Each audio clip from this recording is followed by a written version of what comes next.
Hi friends, welcome to honey stories. నేను మీ లక్ష్మి. అసుర love and war 68 episode యార్. మీటింగ్కి వెళ్తూ సెక్యూరిటీకి కాల్ చేశాడు దేవ్. లిఫ్ట్ చేసి హలో సార్, మేడం వాళ్ళంతా టెంపుల్కి వచ్చారు అని వినయంగా చెప్పాడు గార్డ్. ఓకే, కేర్ఫుల్గా ఉండండి, చుట్టూ అబ్జర్వ్ చేయండి, ఏదైనా తేడా అనిపిస్తే కుమ్మేయండి, నెక్స్ట్ సంగతి నేను చూసుకుంటాను అని గంభీరమైన వాయిస్ ఆర్డర్ వేశాడు దేవ్. ఎస్ సార్ అన్నాడు గార్డ్. చూడండి అని కట్ చేసి మీటింగ్కి వెళ్ళారు దేవ్. ప్రదక్షిణలు చేసి వచ్చి రుక్మిణి పక్కన నిలబడి దేవుడికి నమస్కరించుకున్నారు. పంతులు గారు అష్టోత్తరం చదివి పూజ చేసి శటకోపం పెట్టి తీర్థప్రసాదాలు ఇచ్చారు. మా మనవలిద్దరి పెళ్ళిళ్ళు అనుకుంటున్నాం పూజారి గారు, ఏ ఆటంకం లేకుండా జరగాలని వాళ్ళ పేరున రేపటి నుండి పూజలు చేయించండి అంది పెద్దావిడ. అలాగేమా, తప్పకుండా చేయిస్తాను. సంబంధాలు కుదిరిపోయాయా అని ప్రశ్నించారు ఆయన. మనవరాలు కుదిరింది, మా వేదికే చూడాలి. మీకు తెలిసిన వాళ్ళు ఎవరైనా ఉంటే చెప్పండి, ఆస్తుల కోసం పట్టింపు లేదు. మా చైత్ర ఇలా గుణవంతురాలై సంసారాన్ని చక్కబెట్టుకునేదైతే చాలు అందావిడ. మీ ఇంటి కోడలు అవ్వాలంటే పెట్టి పుట్టాలమ్మా. అదృష్టవంతురాలు ఎక్కడుందో సమయానికి శివే తీసుకొస్తాడు. ఎవరైనా ఉంటే చెబుతాను అన్నారు పూజారి గారు. వెళ్ళొస్తామని ఆ దేవుడికి మరోసారి నమస్కరించుకుని బయటికి వచ్చి మండపంలో కూర్చున్న నలుగురు. ఏంటి మా అన్నయ్య రాలేదని బెంగం, మాటే రాని మౌనమునయ్యావు అని చైత్ర చెవిలో గుసగుసంది జాను. చిన్నగా నవ్వి, తను రాకపోయినా మా ఇద్దరి కోరికలు నేనే కోరుకున్నా అంది మెల్లగా. ఏం కోరుకున్నావు? త్వరలో బుజ్జిపాపై రావాలనా టీచ్ చేసి అడిగింది. జాను వైపు చిరుకోపంగా చూసి, కాదు, ఈ అందాల బండకు ఈ మగమాసన పెళ్ళి అవ్వాలని కోరుకున్నా అని గడ్డం చిదిమింది చైత్ర.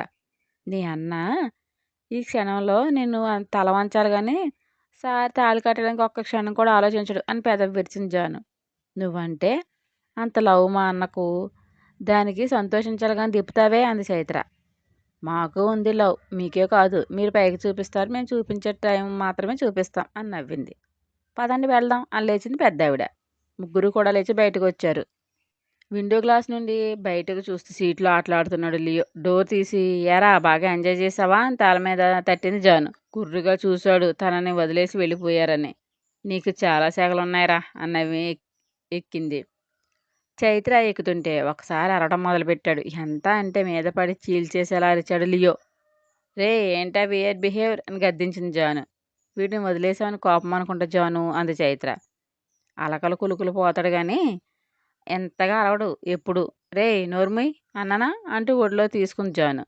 చైత్ర వైపు చూసి అరుస్తూనే ఉండడంతో, వీడికి నోరు ఎక్కువైందే చిన్ను, చెవులు చిల్లులు పడుతున్నాయి, ఆపరా నాయన అంది పెద్దావిడ. అన్నయ్యతో చెప్పిన తాట తీయించేస్తాను చూసుకో అనగానే నోరు టక్కును మూసేశాడు లియో. అది భయం అంటే అని నవ్వింది జాను. కార్లు బయలుదేరాయి ఇంటికి. హాల్లో కూర్చుని న్యూస్ చూస్తున్నారు అన్నతమ్ములు. ఊర్మిళ బయటకు వెళ్ళి వచ్చి ఫ్రెష్ అయ్యి వచ్చి సింగిల్ సీట్ సోఫాలో కూర్చుని ఫోన్ చూసుకుంటుంది.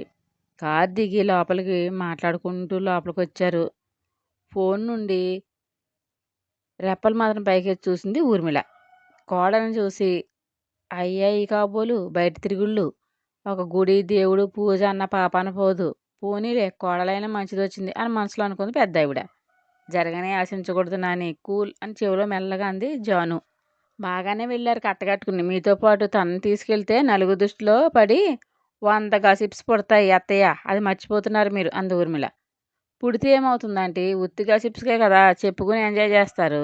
మీ ఇంటికి వచ్చి మిమ్మల్ని నిగ్గు తీసి అడగరు కదా, దానికి ఎందుకు అంత హైరాణ పడతారు అని సమాధానం చెప్పి మరీ వెళ్ళింది చైత్ర. అవాక్ కావడం అందరవంతు అయింది ఊర్మిళతో సహా. చైత్ర సమాధానానికి బొగ్గున మండి, చూడు ఎలా రెక్లెస్ సమాధానం చెబుతుందో అని మండిపడింది ఊర్మిళ. ఆవిడ మాటలు పట్టించుకోకుండా తప్పుకున్నారు బామ్మ రుక్మిణి. లియోగాడు అరుస్తూ రాజా అంకుల్ పక్కనే చేరిపోయాడు. వీడి బాధ ఏంటి చిన్ను అని తలనిమ్ముతూ అడిగారు భరద్వాజు. గుడి లోపలికి తీసుకెళ్లేదని ఒకటే భజన చిన్నడాడీ అని నవ్వింది. ఓ అవునా, నిన్ను రానివ్వర్రా, మనం బయటికి వెళ్దాం సరేనా అని నవ్వారు. వెళ్తున్న చైతన్య వైపు చూసరిచాడు. కంప్లైంట్స్ బాగానే చెబుతున్నాడు అని నవ్వారు బాలకృష్ణ. బాగా ముదిరాడు అని ప్యాంపర్ చేశారు రాజా అంకుల్. మీటింగ్ ముగించుకుని వాళ్ళతో డిన్నర్ చేసి అటు విధులు వెళ్ళక తను కూడా బయలుదేరాడు దేవ్. ఇంటికి వచ్చేసరికి ఇల్లంతా నిశ్శబ్దంగా ఉంది. దేవ్ రాక తెలియగానే జాన్ రూమ్లో ఉన్న లియో గంతులు వేస్తూ డోర్ దగ్గరకు వచ్చి తీయమని గొడవ చేశాడు.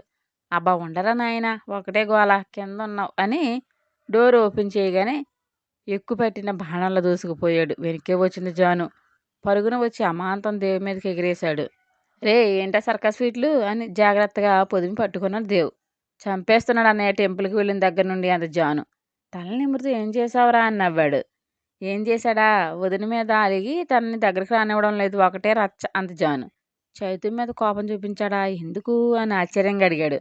గుడి నుండి బయటకు వచ్చినప్పటి నుండి అదే తంతు. ఎందుకంటే ఏం చెప్పాలి అంత జాను.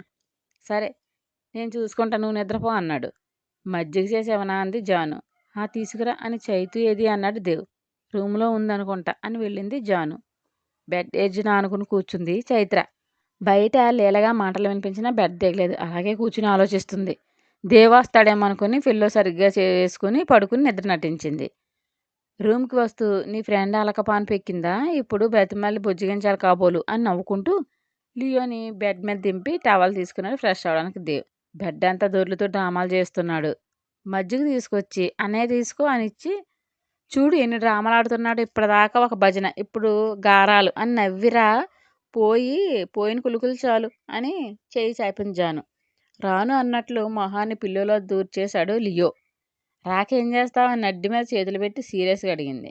చిన్నగా నవ్వి వాడితో నువ్వు పడలేవు కానీ నేను చూసుకుంటారా వెళ్ళు లేట్ అయింది అన్నాడు దేవ్. ఉదయాన్నే రా చెబుతాను నీ పని అని నవ్వుకుంటూ వెళ్ళింది జాను. దేవ్ ఫ్రెష్ అయ్యి నైట్ వేర్ వేసుకుని చైత్ర రూమ్కి వెళ్దాం అనుకుని డోర్ వైపు ఒక అడుగు వేశాడంతే. బెడ్ మీద నుండి కిందకి అమాంతం దూకి కాళ్ళకు అడ్డం పడి అరవటం మొదలుపెట్టాడు లియో. ఏంట్రా అని చేతిలో తీసుకుని పద నీ ఫ్రెండ్ అలిగినట్లుంది బుజ్జగిద్దాం అని లియో అరుపులకి కేర్ చేయకుండా చైత్ర రూమ్కి వచ్చాడు. బెడ్ మీద ఉన్న చైత్రని చూసి గురుగురుమంటూ చూస్తున్నాడు లియో. నువ్వు మరీ ఎక్కువ చేస్తున్నావు నోరు మూసుకునుండు అని గదిమి సోఫాలో దింపి బెడ్ వారిని కూర్చుని చైతు అని పిలిచాడు. చైతు మత్తుగా కళ్ళు తెరిచి దేవ్ అని మెల్లగా పిలిచి గబాలన దూరం జరిగిన చైత్ర. అసలు దగ్గరకు ముడివేసి అదేంటే అలా ఎగిరి ఒక అప్పలా అని అయోమయంగా అడిగాడు. అది అది నాకు నేను అంటూ తడబడిన చైత్ర. నీకే నువ్వే ఏంటి తడబాటు అని రెట్టించాడు. నన్ను ముట్టుకోకూడదు దేవ్. ముట్టుకోకూడదా వై అని షాక్ అయ్యాడు. అబ్బా పీరియడ్స్ అంత గుచ్చి గుచ్చి ప్రశ్నించాలా అని అసహనం ప్రదర్శించింది చైత్ర. దానికి ఎందుకు అంత నర్వస్ ఫీల్ అవుతావు అని బెడ్ దిగి పెయిన్ వస్తుందా హార్ట్ ప్యాక్ తీసుకురానా అని కన్సర్న్గా అడిగాడు.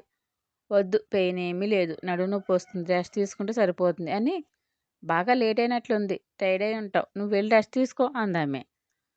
అరే షూర్ అని అడిగాడు. అంత అలూపింది. నువ్వెందుకు అంత షై ఫీల్ అవుతున్నావు మూడ్ స్వింగ్సా అని నవ్వి ఓకే రెస్ట్ తీసుకో మార్నింగ్ మాట్లాడతాను అని వెళ్తుంటే వాడిని తీసుకెళ్ళి చిరాకు తెప్పిస్తున్నాడు గోల్ చేసి అని విసుగు ప్రదర్శించి చైత్ర. ఓకే రే పుట్టుడా పుట్టి అనగానే సోఫా మీద నుంచి గంతి దేవు దగ్గరికి వచ్చాడు లియో. పద మన రూమ్కి వెళ్తూ మళ్ళీ చైతన్యం చూసరిచి మరీ పోయాడు లియో. బెడ్ దిగి వచ్చి డోర్ దబ్బులు లాక్ వేసుకుని చైత్ర వెళ్తూ దాని బియర్ని నిమురుకుంటూ ఎందుకు అంత విచిత్రంగా బిహేవ్ చేస్తుంది ఏమై ఉంటుంది అనుకున్నాడు దేవ్. డోర్ అనుకుని గుండెల మీద చేయి వేసుకుని రిలాక్స్ అయిన చైత్ర. లియో సోఫాలో సెటిల్ అవ్వగా బెడ్ మీదకి చేరి బ్లాంకెట్ కప్పుని ఉదయం నుండి అలసి ఉండడంతో ఇలా పడుకోగానే అలా నిద్రపోయాడు దేవ్. అంతవరకు మోసిన భారం దింపేసుకుంది చీర పీకి పక్కన పడేసి బారుగా వేసిన జడ పీకి సైడ్కి పడేసి నైట్ వేర్లోకి మారిపోయి హెయిర్ లీవ్ చేసి వదిలి రబ్ చేసుకుని అంటూ నోటి వెంట గాలి వదిలింది. మరో గంట గడిపి అప్పుడు డోర్ ఓపెన్ చేసి మెల్లగా బయటకు వచ్చి అటు ఇటు చూసుకుని స్టెప్స్ మీద నుంచి కిందకు వచ్చి కిచెన్ వైపు వెళ్ళి అటు డోర్ ఓపెన్ చేసుకుని బయటకు వచ్చి వాల్ కాంచి ఉన్న లాడర్ ఎక్కి వాల్ మీదకి చేరి అటు సైడ్ గోడ వారగా ఆగి ఉన్న కారు మీదకి జారింది చైత్ర ప్లేస్లో ఉన్న శిశిర. జాగ్రత్త అని పట్టుకున్నాడు అర్ణవ్. చాలా హెడేక్ ఇది అని ఎలా ఉంది నా చెల్లెలు అంటూ వంకరగా ప్రశ్నించింది మేఘ. మెలకుగా ఉంటే రచ్చ చేస్తుందని మత్తులో నిద్రపుచ్చాము అని మన మనకెందుకు ఈ పాటలు చెప్పు హ్యాపీగా లైఫ్ని ఎంజాయ్ చేసి వాళ్ళం ఈ వాల్స్ అవి దూకడం ఎంత రిస్కో తెలుసా అని అసహనం ప్రదర్శించాడు అర్ణవ్.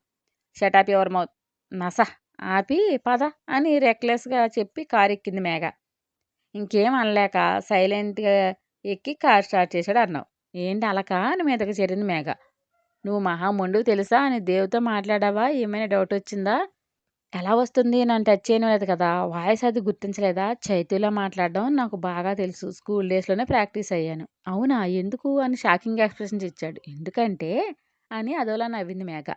ఎందుకంటే తనని సార్ దగ్గర ఇరికించడానికి తనలా మాట్లాడి నువ్వు అంత గట్టిగా అడిగితే ఎలా చెప్పను అని వెకిలిగా నవ్వింది. కేర్‌ఫుల్‌గా మేనేజ్ చేయాలి. ఏమాత్రం డౌట్ వచ్చినా మన బ్రతుకులు పాతాళానికే అని హెచ్చరించాడు. పాజిటివ్ థింకింగ్ నెగెటివ్ అంటే ఈ మేఘకు నచ్చదు అని బుగ్గ మీద బైట్ చేసింది. కారు సర్రున దూసుకుపోయింది నగర రోడ్డు మీదకి. ఇంత లాంగ్‌గా ఉంచడం మంచిది కాదు. దేవ్ కొంప పక్కన చూడు హౌస్ మనకు వీలుగా ఉంటుంది అంది. ఇంకా నయం పైన పెంట్ హౌస్ మీద పెడదాం దుకాణం అనలేదు. దేవ్‌తో హఠాబేట అంటే ఏదో అనుకుంటున్నాం అని వ్యంగ్యంగా నవ్వాడు. ఆపు వాడి భజన. ఆటో వాళ్ళ నన్నేం చేస్తాడు? తన మనసైన నిచ్చెలినైతే అని పొగరుగా తల ఎగరేసింది మేఘ. నువ్వు నిచ్చెలివేంటి బేబీ? నీ చెల్లెలిదే ఆ స్థానం. నువ్వు ఆక్యుపై చేస్తావేంటి కొంపతీసి అని వెకిలిగా నవ్వాడు అర్నవ్.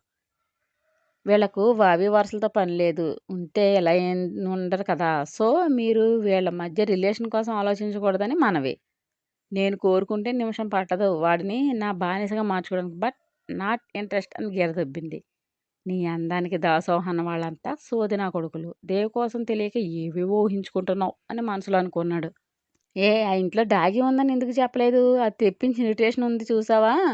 అక్కడికక్కడే పీకి పిసికేసి చంపేయాలన్నంత కసి పుట్టింది నాకు అని ఇరిటేట్ అయ్యింది. డాగి ఉందా? అదెప్పుడు తెచ్చారు అని ఆశ్చర్యపోవడం ఆ నవ్వంతయింది. నా దినం అప్పుడు తెచ్చారు అని మంటగా అంది. అబ్బా! ఫ్రస్ట్రేట్ అవ్వకు. దేవికి డాగ్స్ అంటే నచ్చదు. అందుకే ఎన్నాళ్ళు వాళ్ళ ఇంట్లో డాగ్స్ పెంచలేదు. మరిప్పుడు తీసుకురావడం ఏంటో? ఉంది కదా నా ముద్దుల చెల్లెలు. అదో ప్రకృతి ప్రేమికురాలు. యానిమల్స్ పిచ్చిది. దాని పనే అయ్యుంటుంది. చైత్రకి చాలా మంచి అలవాట్లున్నాయే. She is nice girl. అందుకే మా బావ అంత అట్రాక్ట్ అయ్యాడు అని అర్నవ్. చంపేసినట్లు లుక్ ఇచ్చింది చైత్రని పొగిడేసరికి మేఘ. దెబ్బకు మౌత్ మ్యూట్లో పెట్టేశాడు అర్నవ్. ఒక ఇంటి ముందు ఆగింది కారు. అబ్బా! ఇంత లాంగ్ అంటే నాకు ఇబ్బంది అవుతుంది అర్నవ్. తోక మీద ఈకల వాళ్ళందరూ ఎప్పుడే వెంటే ఉంటున్నారు. నేనెలా బయటకొచ్చేది అంది మేఘ. నువ్వెందుకు రావడం? మనమిద్దరం అవసరం లేకుండా నేను అరేంజ్ చేశాను ఇద్దరు మనుషుల్ని. నువ్వు సర్కస్ ఫీట్లు చేసి అడ్డంగా బుక్ చేయకు. చైత్ర మీద పొసెవెనిస్‌తో ఇప్పుడే బయట పెట్టకు. ఎమోషనల్‌గా వీక్ చేసి తనని మాటలతో మభ్యపెట్టి బయటకు అడుగు పెట్టకుండా ట్యూన్ చేసే ఓకే అని హితబోధ చేశాడు. యువర్ సో స్వీట్ అని బుగ్గలాగి చూడు నేనెలా దాన్ని లాక్ చేస్తానో అదో బకరా. నేనేం చెప్పినా నమ్మేస్తుంది అని గర్వంగా అంటూ కారు దిగింది మేఘ. నేనిక్కడే ఉంటా నువ్వెళ్ళు అన్నాడు. సరే లోపలికి వెళ్ళింది మేఘ. అప్పటికి అర్ధరాత్రి అయ్యింది. సోఫాలో మునగదీసుకుని కూర్చుని సన్నగా వెక్కుతుంది చైత్ర. డోర్ ఓపెన్ చేసిన చప్పుడుకి తల పైకెత్తి చూసింది. ఎదురుగా తన అక్కని చూడగానే ఒక ఉదుటిన పైకి లేచి సిసి అంటూ పిలుస్తూ దగ్గరికి వెళ్ళి హగ్ చేసుకుని ఏడ్చేసింది పిచ్చి. వెన్ను నిమురుతూ ఎందుకు ఏడుస్తున్నావు అని లాలనగా అడిగింది. నన్ను ఎవరో బలవంతంగా ఇక్కడ తీసుకొచ్చి బంధించారు సిసి. ప్లీజ్ నన్ను ఇక్కడ నుండి తీసుకెళ్ళవా? నా శివ ఎంత టెన్షన్ పడుతున్నాడో అని వెక్కింది. శివ అనగానే అయోమయానికి గురై శివ ఎవరి చైతు అంది. నా భర్త సిసి. ఆటో వాళ్ళ పేరు శివ అని కదా చెప్పింది. దేవాంశని శివ అంటుందా? ఇందాక నేను దేవ్ అని పిలిచాను. వాడికి డౌట్ వచ్చిందంటావా అనుకుని తన బిహేవియర్ గుర్తు చేసుకుని అదేం లేదు ఏదో ఫ్లోలో అన్న అనుకుంటాడులే లైట్ తీసుకుంది. పద సిసి మనం వెళ్దాం మళ్ళీ వాడు వచ్చేస్తాడు అని ఏడవడం వల్ల ఎర్రబడిన మొహాన్ని చీర చింగుతో తుడుచుకుంటూ ఆమె చేతిని పట్టుకుని లాగింది చైత్ర. వెయిట్ ఎవరూ రారు భయపడకు నువ్వు ముందు వాటర్ తాగు గొంతు ఎండిపోయింది అని పక్కనే ఉన్న వాటర్ బాటిల్ తీసుకుని క్యాప్ తీసి నీళ్లు పట్టించింది మేఘ. నీళ్లు తాగి పద అంటూ చేయి పట్టుకుంది. కూర్చొని నీతో మాట్లాడాలి చైతు అని సోఫాలో కూర్చోబెట్టి పక్కనే కూర్చుంది మేఘ. టెన్షన్ పడుతూ శివకు నేను కనిపించకపోతే కంగారు పడతాడు నా కోసం ఎక్కడెక్కడో వెతుకుతాడు అంటూ ప్లీజ్ మనం వెళ్దాం సిసి. ఓసి పిచ్చిదానా వాడు నీకోసం ఎందుకు కంగారు పడతాడే నిన్ను మోసం చేసి పెళ్లి చేసుకున్నాడు అని వెకిలిగా నవ్వింది. సిసి అని కోపంగా పిలిచి రెస్పెక్ట్ లేకుండా ఏంటా వాగుడు అని బుస్సుని లేచింది చైత్ర. తన పేషెన్సీ కష్టంగా కంట్రోల్ చేసుకుంటూ అలాంటి మోసగాళ్ళకి రెస్పెక్ట్ ఇచ్చే అవసరం నాకు లేదు. కూల్గా వింటావా నేను చెప్పేది అంది మేఘ. నువ్వేం చెప్పొద్దు నాకు అన్నీ తెలుసు అని సీరియస్గా అంత చైతు. ఏం తెలిసే నీకు? డాడీతో సహా మిమ్మల్ని అందరినీ మాయ చేసి కోటీశ్వరుడు ఆటో వాళ్ళ డ్రామా ఆడాడు ఎందుకో తెలుసా అంటూ స్వరం పెంచింది. హా తెలుసు నీ వల్ల నువ్వు వేద్ గారిని చీట్ చేసినందుకు తను మతిస్థిమితం తప్పి పిచ్చివాడైనందుకు అని రోషంగా చెప్పింది. Shut up your mouth Chaitu. నేను చీట్ చేయడం ఏంటి నాన్సెన్స్. దేవికి నాకు మధ్య ఉన్న రిలేషన్ జస్ట్ ఫ్రెండ్షిప్ అంతే. వాడేదో పెట్టగా చెబితే నమ్మేస్తావా అని సీరియస్ అయింది. నాకు ఏం చెప్పక శివసు నేను శివ దగ్గరికి వెళ్ళాలి నన్ను డ్రాప్ చేయి చాలు అని కోపంగా అంది. నేను చెప్పేది వినవే చిన్న ఇదంతా దేవాన్ష్ ఆడుతున్న మైండ్ గేమ్. వేదికి నేను మోసం చేస్తే నన్నే పట్టుకుని నిలదీయొచ్చు కదా. నేనేమీ పారిపోలేదు కదా ఆలోచించు. ఆటో వాళ్ళలో వచ్చి ఇంత డ్రామా చేయాల్సిన అవసరం నేను వచ్చింది చెప్పు. దేవాన్ష్ నన్ను లవ్ చేశాడు అని బాంబు పేల్చింది. చైత్ర తల తిరిగిపోయి వాట్ అంటూ అరిచి దిగ్గున సోఫా నుండి లేచింది. స్టోరీ మీకు నచ్చినట్లయితే ఒక లైక్ ఇచ్చి కామెంట్ చేయండి ప్లీజ్. షేర్ అండ్ సబ్స్క్రైబ్ చేయండి బడ్డీస్.